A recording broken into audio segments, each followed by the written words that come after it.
We built the Somnus Project to end suffering. To silence the restless nights, the screaming of dreams, the torment that haunted patients long after trauma. The machine does not heal the mind, it erases the noise of it, sinking the body into dreamless sleep. That was the promise. That was the science. But on the second night, the subjects woke whispering the same thing: someone had been in the room with them. Eyes open, lights on, vitals steady, yet watched, as if sleep had drawn an unseen visitor to their bedside. We silenced dreams, but something answered the silence. The wind pressed itself against the steel walls of the facility with a low, endless sigh. At times it rose into a howl, and the snow shifted like sand across the floodlit yard. The building sat at the edge of a frozen lake, far from any town, a black silhouette against an ocean of white. Inside, the corridors were quiet. The lights glowed a dull amber, set deliberately low to help the body ease toward rest. Machines murmured in their sealed rooms, air systems, power regulators, the steady thrum of the generator. Doctor Eleanor Graves stood at the glass observation panel, watching the first subject settle onto the bed. Electrodes traced from the woman's scalp to the monitor, each line carefully taped, each wire glowing faintly in the dim. The subject's breathing was shallow, nervous. It won't hurt, Eleanor said softly, though the subject could not hear her through the soundproof glass. She said it anyway, a habit of reassurance. Only sleep.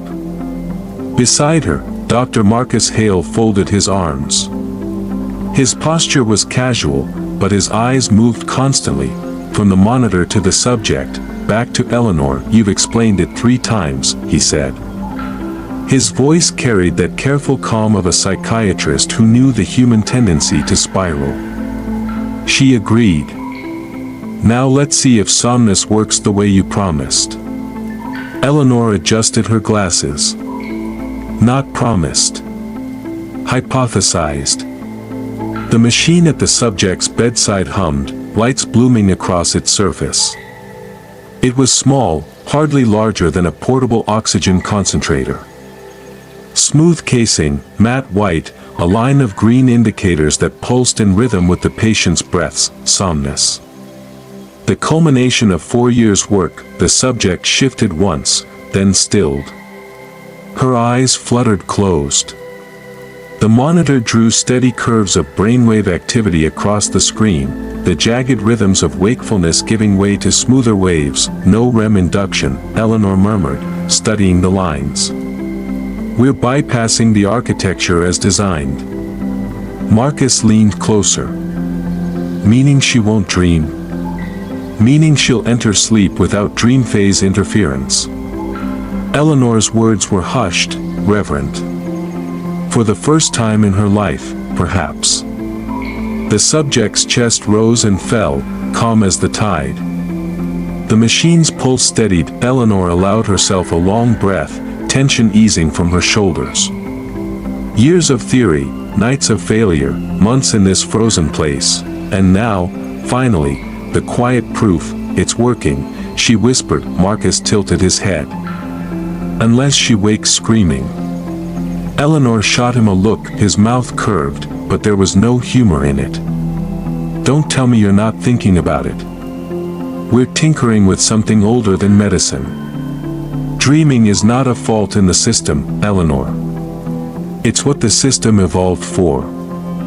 The lights on the monitor blinked, steady, unwavering. Dreams are noise, Eleanor replied firmly. We've given her silence. Let's see what silence reveals. The hours of the night stretched thin. Outside the research station, the storm had eased into a constant hush, snow settling in layers so deep the world seemed smothered. Inside, everything was measured and orderly. The generator hummed, monitors ticked their steady rhythms, and the dim corridor lights glowed like embers left to burn low. Doctor Eleanor Graves remained at the observation window long after Marcus suggested she rest. She had waited years for this, There would be no sleep for her tonight. The subject lay quiet beneath the silver blanket, her chest rising in calm intervals. The machine's gentle pulses aligned with her breathing. On the monitor, the restless spikes of brain activity had leveled into a tranquil pattern, deep sleep, no trace of REM, no flicker of dreaming. Eleanor scribbled notes in the logbook, her handwriting sharp, deliberate. Subject 1 achieved dreamless state within 11 minutes of induction. EEG stable. No disturbance detected. Beside her, Marcus leaned back in his chair. His arms were crossed, but his eyes never left the glass. His voice was low, as though to avoid disturbing the silence. "You're staying here all night?" "Of course." Eleanor didn't look up from her notes. "She's not going anywhere. She's the first proof. I need to see it through." Marcus sighed, his breath fogging faintly in the cool air. "Sometimes I think you're more machine than the machines you build." Eleanor ignored the jab. Her attention was fixed on the subject's stillness, the hypnotic rise and fall of her chest. There was a peace in it, unnatural, yes, but beautiful. For the first time in the subject's life, there was no nightmare lurking in the shadows of her mind. The night passed without incident.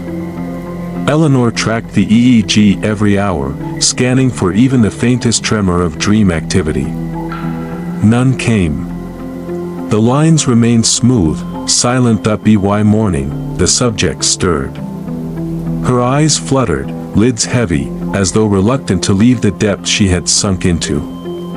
Eleanor was already on her feet, recording the moment.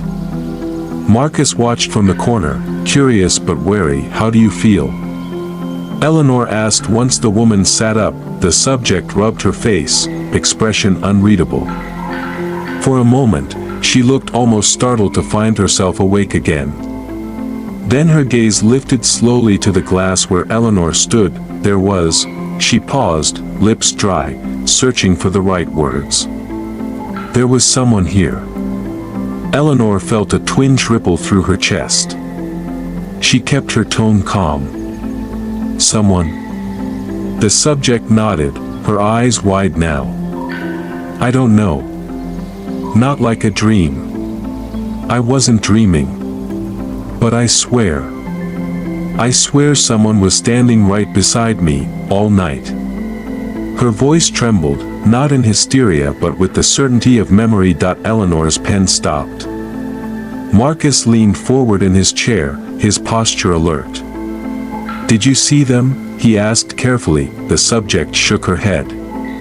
"Not see. Feel. Like when someone's watching you in the dark.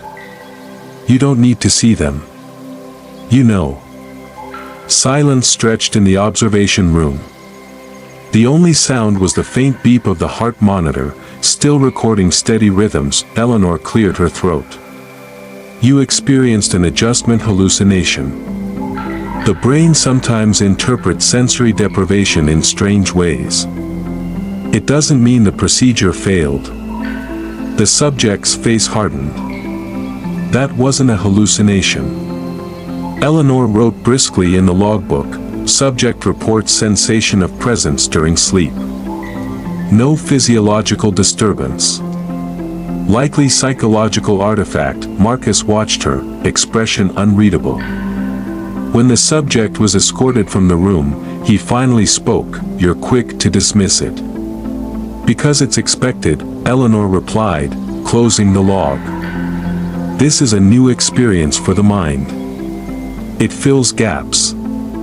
Nothing more." Marcus leaned back. "Or maybe it's exactly what she said." Eleanor didn't answer. She gathered her notes, placed them neatly on the desk, and told herself it was only the first night. But as she glanced at the monitor, still humming softly in the empty room, a strange unease curled at the edge of her thoughts. The subject had looked at her through the glass, not as if she were a doctor, not as if she were a stranger, but as if Eleanor herself were the figure she had felt standing beside her. By the third night, the rhythm of the station had settled into something steady, almost ritualistic. The snow never ceased outside, drifting endlessly past the floodlights, muffling the world in white silence. Inside, the corridors stayed dim and warm, the machines sighing with the gentle patience of things that had no reason to hurry. The research followed a pattern as well. Subjects entered, electrodes were placed, somnus was engaged, and the patients drifted into sleep. Eleanor took notes in her precise, almost calligraphic hand. Marcus observed in stillness, his comments offered sparingly, like stones dropped into a deep pool. On the second night, another subject reported the same thing. No dreams. No images. Only the sensation of being observed, like standing in a quiet library, knowing someone is behind the shelves, watching you. The third subject described it differently, as though someone leaned over me while I slept. I couldn't see them, but I could feel the air move, the way you do when someone stands too close.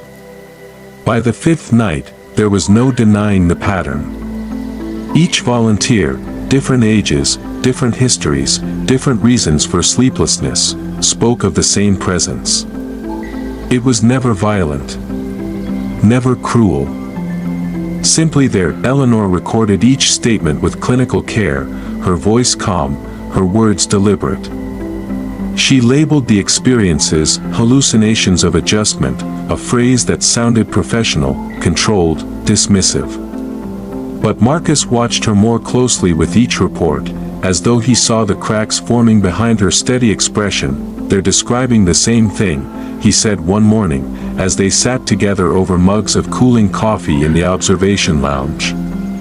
The windows looked out on a world of white fog, the lake frozen beneath its shroud of snow. Different words, same feeling. Not a dream. Not a trick of the mind. Something consistent. Eleanor's gaze remained on her notes. Consistency is exactly what I would expect when a mind encounters unfamiliar silence. Marcus tilted his head.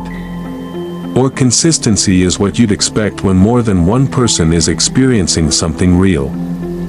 His tone was gentle, but it lingered, soft and steady, like the hum of the generator in the walls. Eleanor did not answer. She had learned long ago that silence could be stronger than debate. That night, 2 more subjects were inducted.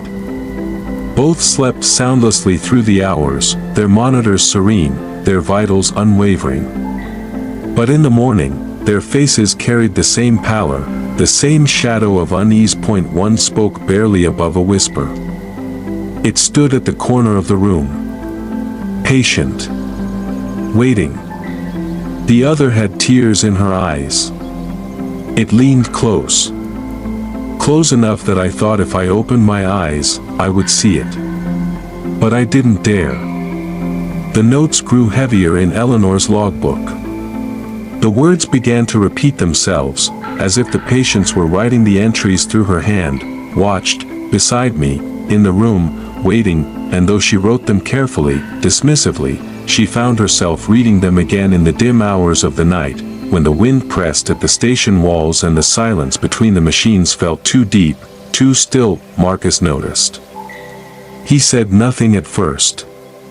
But one evening, as the 2 of them lingered in the empty observation room, he spoke softly, his voice barely breaking the hush. You're starting to feel it too, aren't you? Eleanor didn't look at him. She only kept her gaze on the glass, where the next subject lay breathing in perfect rhythm with the machine. For the first time, she wasn't sure how to answer. The idea arrived slowly, like a thought Eleanor had carried for weeks but only now dared to unwrap. She had filled page after page of her logbook with other people's accounts, fragments of presence, whispers of unseen company. It was data, yes, but secondhand. Clinical, detached. And yet the unease had begun to press against her in the quiet hours, the weight of unasked questions settling heavier with every night. So she told Marcus, I'll do it, she said simply, closing the logbook with deliberate care. 1 session. Under your observation. Marcus looked at her for a long moment. His chair creaked as he leaned back, arms folded across his chest. The wind outside pressed against the steel walls with a sigh, as though it, too, were listening. "You think you're immune to what they felt?" he asked. "I think the only way to understand is to experience it myself," Eleanor replied. Her tone was even, but the steadiness in her hands betrayed a flicker of something more. Curiosity. Perhaps hunger, Marcus exhaled slowly. Or perhaps you're already too close to it. But he didn't forbid her. In the end, he only set the room as carefully as he had for the others. Electrodes placed with precision, monitors aligned, the Somnus unit humming with quiet readiness. When Eleanor lay down, the bed felt colder than it had looked from the other side of the glass. The silver blanket held her lightly, not quite warm enough, and the soft adhesive of the electrodes tugged faintly at her scalp. She stared up at the ceiling, its surface lined with quiet panels of light that glowed like a faded dawn. "Are you comfortable?" Marcus asked from his seat at the console, as much as anyone can be. He nodded once. Then the machine engaged. The Somnus unit emitted its low pulse, a rhythm like breath drawn and released in slow waves. Eleanor closed her eyes. The lines of wakefulness on the monitor softened, curved, dissolved. For a time, there was only the sensation of sinking. Not falling, not tumbling, sinking, as though the air itself had turned liquid and drawn her downward in silence. There were no colors. No shapes. No dreams. Only depth, and in that depth, after what felt like an hour or an instant, she became aware of something else, not movement. Not sound. Only awareness. A subtle shift in the quiet, like a room that feels different once someone else has entered it. Her pulse quickened. She reminded herself, suggestion, nothing more. The brain's answer to silence, but the awareness did not fade. That it lingered. Near, she felt it at the edges of her body, not touching, not breathing, simply present. The way one feels a shadow before they see it. The way one knows when eyes are on them in a crowded room. A question bloomed unbidden in her thoughts. If I open my eyes, what will I see? She didn't. Not yet. She stayed in the silence, her body still, her mind stretched taut between reason and dread. The presence moved, slow, deliberate, nearer. She could feel the weight of it lean, as though something had bent low beside the bed. Her hand tingled with the certainty that if she reached out, she would touch what waited there. The monitor remained steady. Her breath, shallow but calm, and then, light. Marcus's voice, "Eleanor."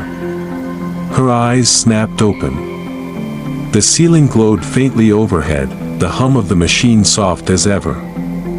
Marcus's silhouette was visible through the glass, his posture alert, hands steady on the console. "You stirred," he said. "Almost woke. Are you all right?" Eleanor swallowed, her throat dry. She nodded once, carefully. "Yes," she said. The word was steady, but her voice was not. She wrote later in her log, "Presence noted." No visual confirmation. Sensation was distinct, unambiguous.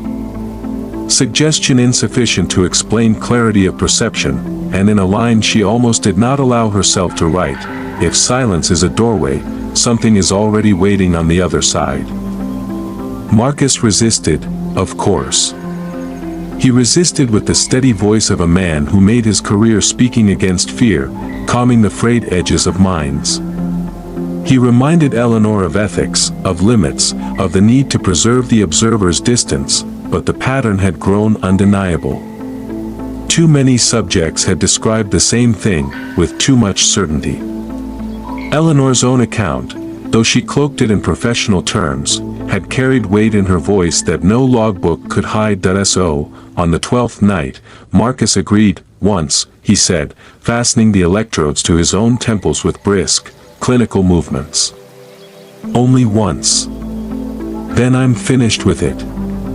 Eleanor prepared the Somnus device as carefully as she had for every subject. But her hands felt different on the controls this time, tighter, less certain. Marcus lay back, the silver blanket pulled up, his gaze fixed on the ceiling. "You'll monitor?" he asked every second. The machine engaged. The low pulse filled the room, a quiet rhythm that seemed to echo in Eleanor's chest. Marcus's eyes closed.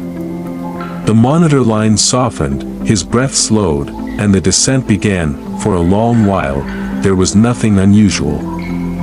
His vitals were steady. The EEG showed the smooth arc of dreamless sleep. Eleanor watched, logged, adjusted the sensitivity, then, after 20 minutes, Marcus stirred. His fingers flexed once against the blanket. A faint frown touched his forehead. Eleanor leaned closer to the glass. "Marcus," she whispered, though he could not hear. Inside the silence of his mind, Marcus found what the others had described.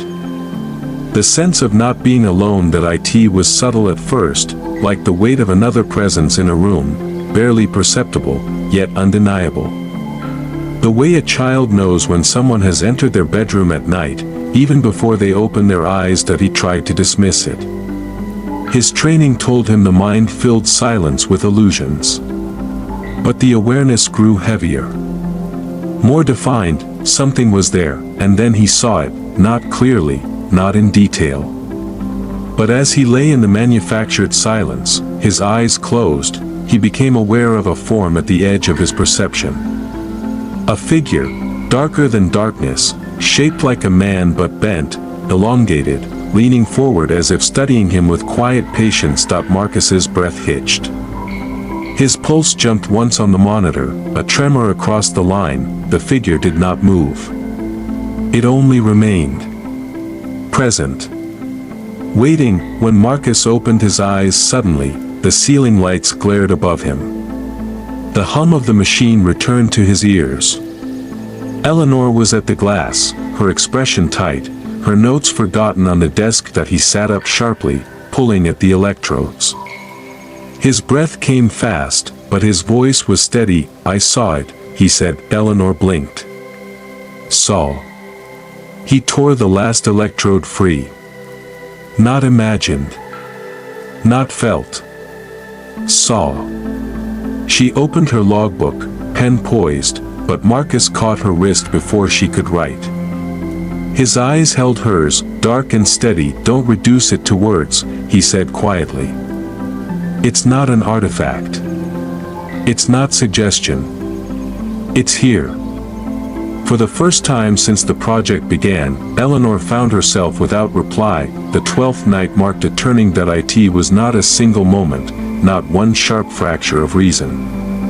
Instead, it was a soft collapse, like ice thinning until it could no longer bear weight. Small things, subtle things, gathering until they were too heavy to ignore. The subjects, once curious, now grew hesitant. A young man who had spoken with excitement of the deepest rest of his life, refused to lie down again. He sat at the edge of his bed, pale, his hands clenching the blanket as if it were an anchor. "I can't," he whispered when Eleanor pressed him. It was there. In the room. It watched me. When she asked him to describe, his words faltered. He could not explain. Only that it had been there. Close enough that if he had moved, it might have moved too. Another subject completed his session but emerged trembling. He would not look at Eleanor, would not answer Marcus's questions. Later, he packed his few belongings in silence and walked out into the night. No transport, no direction, just the crunch of boots fading into the snow beyond the station's lights. He did not return. Eleanor wrote the details carefully in her log, her pen moving with professional calm. Yet her notes carried a pressure now, an urgency in every line. Marcus noticed. "You're feeding it," he said one evening, watching her write. She looked up, startled. "Feeding what?" "The fear. The certainty. Whatever this is, it wants to be believed." Eleanor shook her head. "You saw it. You know it's real." I saw something, Marcus admitted. But science demands caution. If we call shadows a discovery, we abandon the very thing that keeps us grounded. His words hung in the air between them, heavy, unsettled. Still, the sessions continued. Eleanor found herself lingering in the observation room long after the monitors went dark. She would sit at the console, reviewing the faint lines of EEG data, the gentle hum of the Somnus unit, the quiet reflections in the glass, and always, that sensation, like someone else occupied the room, just beyond her reach. That it grew stronger with each passing night. She began to dream, though Somnus was designed to erase dreaming entirely. Dreams of long hallways, dimly lit. Of footsteps behind her, slow, patient, never hurrying to catch her. Dreams of a figure she could never fully see, though it leaned always just close enough to feel. Marcus watched her with increasing concern. Her answers grew shorter, her voice more distant. She ate little, slept less, and yet seemed possessed by a restless energy. One night, as the storm rattled the steel walls, Marcus found her standing in the empty subject chamber. No monitors active, no machine running, just Eleanor, standing beside the bed, her eyes closed. "What are you doing?" he asked, his voice steady but low. Her eyes opened slowly. She looked at him as if surprised to see him there. "Listening," she said softly. "To what?" She tilted her head, as though the silence itself had spoken. "It's louder now."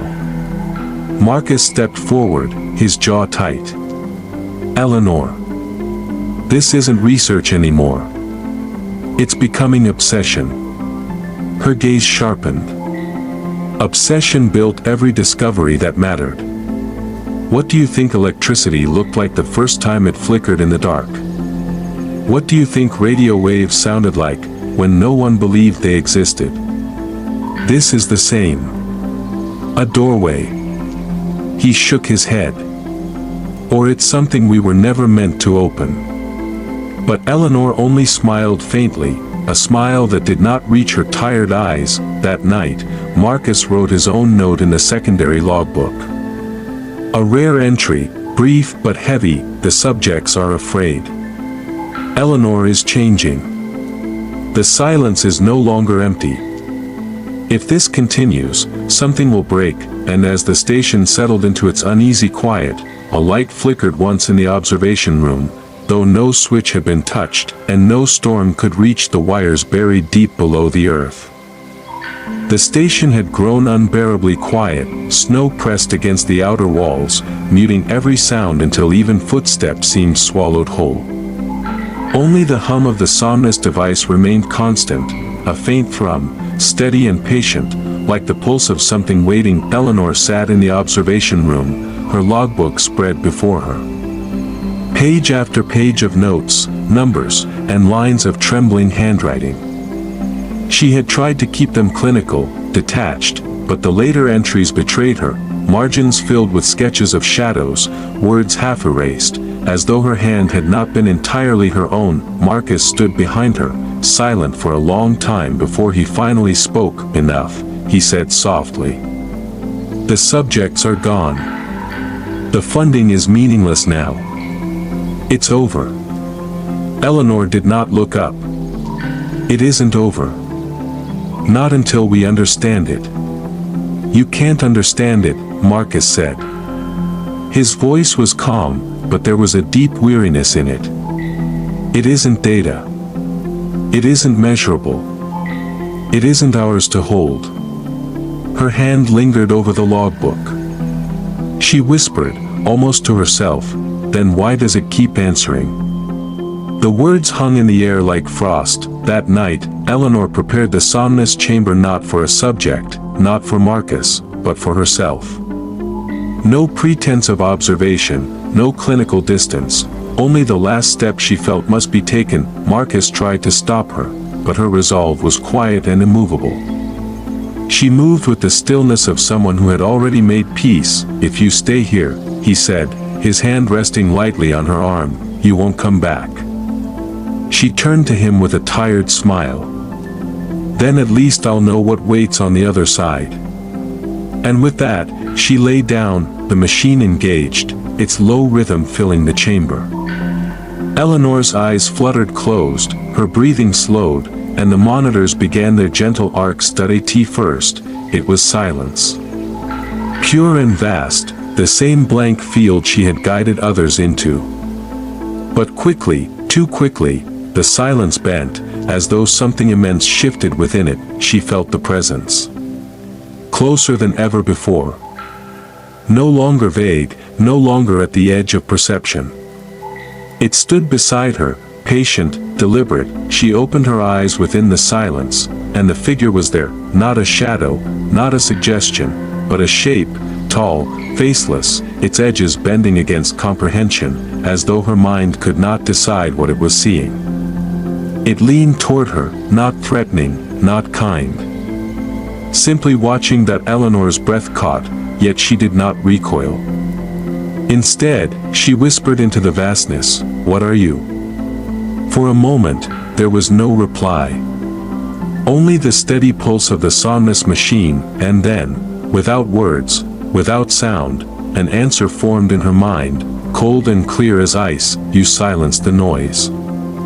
And in the silence, you made room." Her body shivered, though her mind felt strangely calm.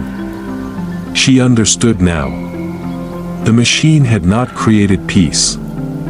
It had created vacancy.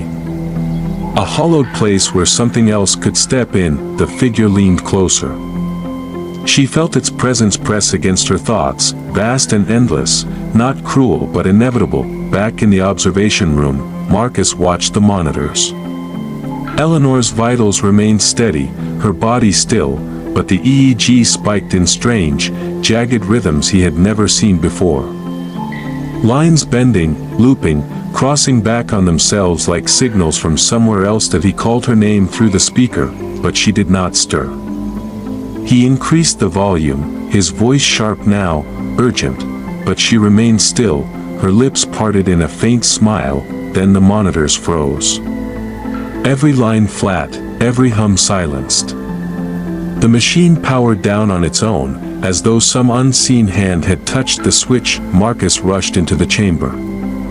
Eleanor lay motionless, her body at peace, her eyes still closed.